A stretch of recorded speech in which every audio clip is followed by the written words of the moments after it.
When I was coming out as gay, my sister was like, you don't think we've all made out with a girl or two? And I'm like, well, I don't really think it's about that.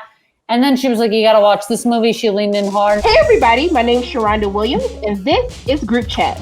Do you love eavesdropping on informed opinions with interesting and hilarious people? Me too.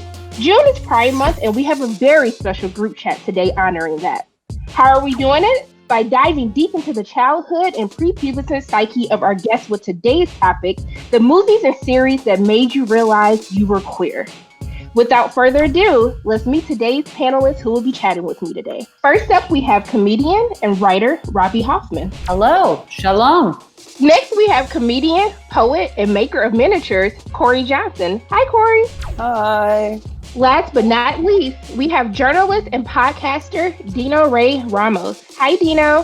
Hello, everyone. I want to thank everyone for being on today's discussion. But before we continue, I want to make sure that all of you out there watching hit subscribe to the Amazon Prime Video channel for more deep dives into your favorite movies and TV series. As promised, we're looking at the movies and series that made our guests realize they were queer, all of which are now available on Amazon Prime Video. Let's start with an audience favorite and Robby's pick, BROKEBACK Mountain. I know I shall meet you on that final day. Water walking Jesus, take me away. Very good. You know, first of all, I had so many picks. I will say BROKEBACK Mountain is a movie I could see 1,000 times over. I don't know why a lot of my picks were gay guy stuff, like Queer as Folk. I lived for like Brian and Justin. But BROKEBACK Mountain, I also wanted to like dress like them. I wanted to sip the whiskey that they're sipping. There's a lot in BROKEBACK Mountain. I like the vibe of it too, the dustiness. I think it's a beautiful movie. What was your reaction to seeing that kind of representation on screen?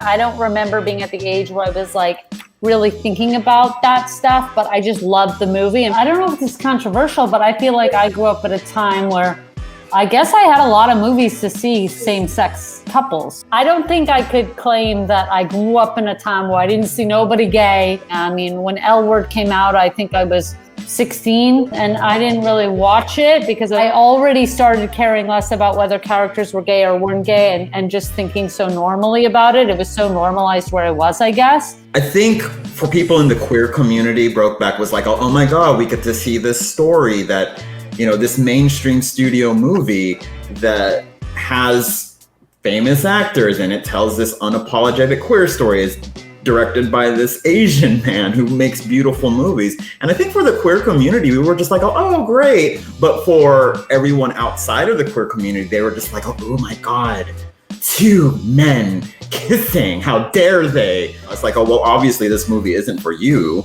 You know, it's like to kind of break this assumption that all love stories have to be a woman and a man. And, you know, it's just a beautiful love story. That's how I approached it. But I think for many, it was like a stepping stone to more representation, I thought. Corie's up next with her movie pick, But I'm a Cheerleader. I just want to be normal. Then you admit you're not normal. So why don't you admit you're a homosexual?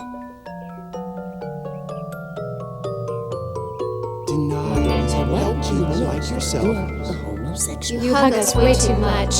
Step one was easy. You don't even like to kiss me. You say like yourself. You put your hand on my skirt. What impact did this film have on you? I've always thought that movies that are like focusing on people being gay are really like dramatic and unnecessary. I was just like, oh, this is dramatic, but the set design is fantastic. And there's something about pink transparent vinyl that will make you realize a lot about yourself.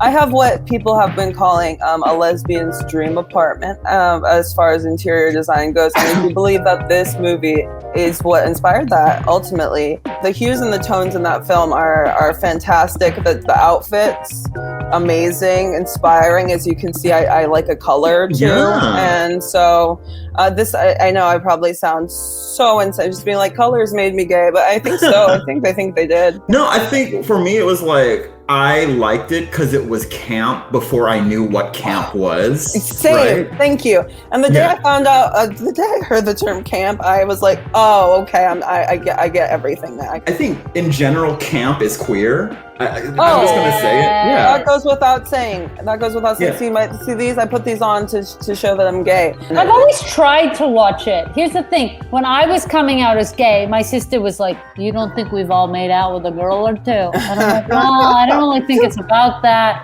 And then she was like, you got to watch this movie. She leaned in hard and she was like, always with my older sister, like forcing me to watch this movie. So I would watch it and I didn't understand camp. And I'm like, this is kind of like Austin Powers. I was like, this feels silly. I'm like, I couldn't appreciate it. So it would be worth now if Amazon Prime is hooking us up with those discounts. It'd be worth now rewatching the mindset I got now. Last but not least, we have Dino with his pick, Noah's Ark.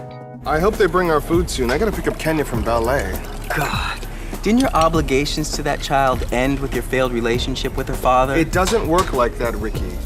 When I moved in with Eddie, I wasn't just making a commitment to him, I committed to his daughter too. And why should Kenya have to suffer because her father is a philanderer? I think it's very admirable. Do you think Trey's cheating? Cheating with whom? He has been spending a lot of time with Guy lately. Looks suspicious to me. Ricky, shut up. Alex, just talk to him. Communication is key. Dino, can you tell us about the first time that you saw Noah's Ark? And really, I want you to give me, who is your favorite character from the Noah's Ark series? I need to know. Well, okay, first off, of course, my favorite character has to be Noah, just because titular character, let's just say that. And, you know, he's kind of like this awkward, but, you know, very endearing character that I connected with. And also he's in LA. He's a writer, but he's a screenwriter. I'm a journalist. That's totally different. But just the way he was navigating his journey in those 2 seasons of Noah's Ark, I was just like, oh, I kind of am connecting with him. But the thing was with Noah's Ark is that I think there was a part of me that was just like, oh, I'm not supposed to be watching this queer material. It's not for me. And kind of bigger society telling me, you know, that this is wrong or whatever. But when I did finally watch Noah's Ark, I think I was attracted to it just because, let's face it, is like a lot of the queer material out there was majority white men, white cisgender men. And that told us this template of what gay romance could be. But just to see these Black gay men and these gay people of color just live their lives freely in LA, it was like, oh, okay, I'm living for this. And it did tackle these interesting topics about being in the closet, being on the down low. And, you know, and they even, like, one of the characters was an HIV/AIDS educator. So there was this really well-roundedness about Noah's Ark. It was just good to see kind of something that reflected me that I wasn't used to seeing on TV. And to see it now again, yeah, it's a little cheesy, but it's of that era. There were a lot of bad fashion mistakes in 2005 that we regret, but, you know, we have to live with them. I remember in college, I discovered Noah's Ark. I remember watching it and then calling, like, my girlfriends, like, oh my gosh, I just found this show. Like, I grew up watching, you know, Queer as Folk and the L Word, and I've never seen, I mean, as a Black person, you know, that whole subject matter is very taboo in the Black community. It's something that is not spoken about. And actually being able to see people, like to see Black people and to see them be, you know, out and open, or even to show the other side of that of people who are in the closet, that was like a big deal for me. The first time I saw Black men as gay men was on Oprah. She had this episode about men being on the down low, which was a term I had never heard. And so it was always with the serious context. Watching your show, your pick, Noah's Ark now for the first time, it's like just being a fun show. Like, oh, these are just people who have, like, you know, normalized lives within the context of the show. They're having a good time. It isn't this big drama, as Corie pointed out earlier, with some of the lesbian films we have that are just beyond dramatic. So this just totally flips that on the head. It's like, yeah, there's some serious stuff, but these people are also living lives. Thank you for sharing the movies and series that made you realize you were queer. What ways do you feel that Hollywood can show more of the full spectrum of the queer experience? I think that just more gay people just vibing where they don't bring up them being gay even. Also don't code them so deeply as like I could just be seen as like a quirky girl. You don't need to mention it, you know what I mean? Like you can still be there. Like gay people can still be in films and be represented without it being like, you know, like it can be casually mentioned in some context in the background, but it doesn't need to be like this dramatic focus on being gay. Yeah, kind of to piggyback off that, trying to get into business lingo more on these Zoom calls. I don't know if this is a backward step or what it is, but I'd like to see something without a gay person in it. I don't think your thing needs to have. We don't need a gay person in everything now. Like the tokenism of it was a little transparent for me. It's just like, I'm also chill to just see some shit.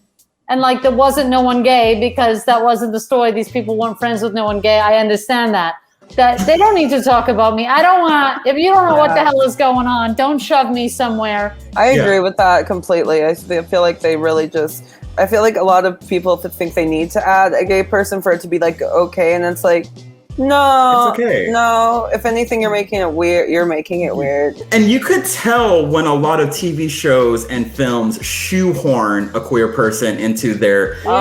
We could tell. Don't worry. You know, it's like Robby was saying, the tokenism is real. And like right now, Hollywood, in the state we're in, tokenism, they're like, oh, we need to get a queer person, Asian person, a black person. You know, they're just like really trying to cash in on like representation.